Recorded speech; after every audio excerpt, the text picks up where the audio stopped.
Hi, my name is Johnny Lee, and in this video I'm going to show you how to perform head tracking and create desktop virtual reality displays using the Nintendo Wii remote.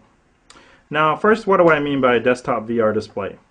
Well, you think about most computer screens, they're typically used to display a flat image, a little bit like this picture in this picture frame.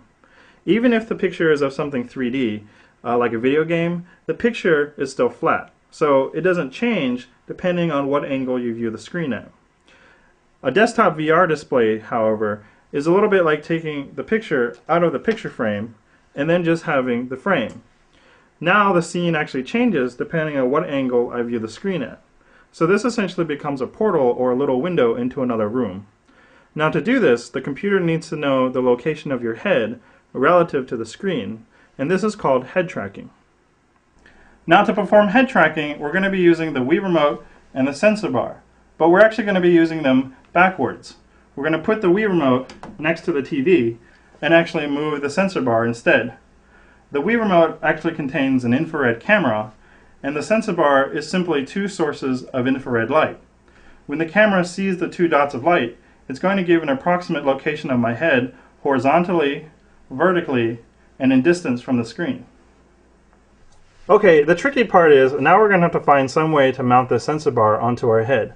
One common trick is to get a baseball cap and then mount the hardware to the cap. And this is definitely going to work, but it's a little bit goofy.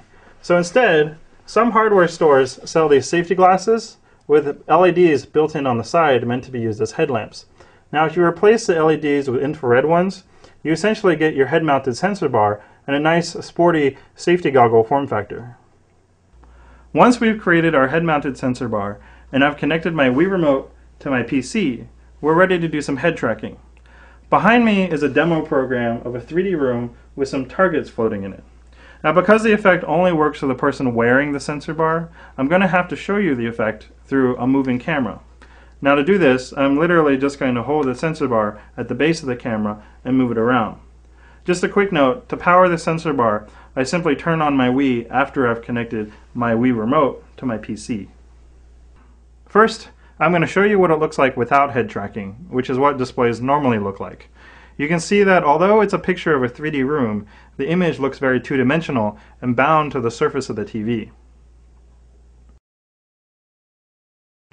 Now with head tracking turned on, the TV actually looks like the entrance to a real room.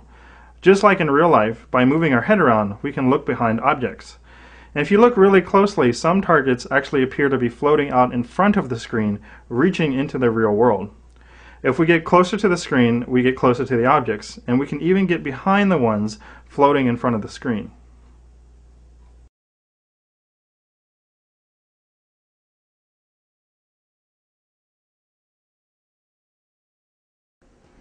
As I pull the camera back, keep an eye on the frontmost target.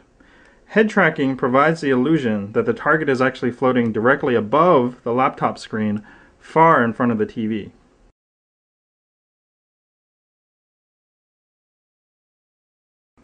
Now using this picture of a football stadium, if you move right, you can see more of the field. If you move left, you can see more of the stands. And if you get closer to the screen, you see more of everything, just like a real window. If I use my IR glasses and keep the sensor bar on the TV, I can use a second Wii remote to point and shoot like any Wii game while also doing head tracking. So now ducking and shifting your body is actually meaningful to a game. You can also see now how the perspective is incorrect if you are not the one wearing glasses. So head tracking for VR displays is only going to work for one person at a time.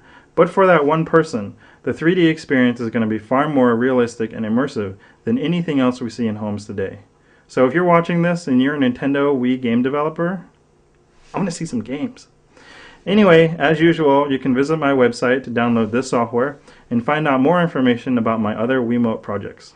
Thanks for watching.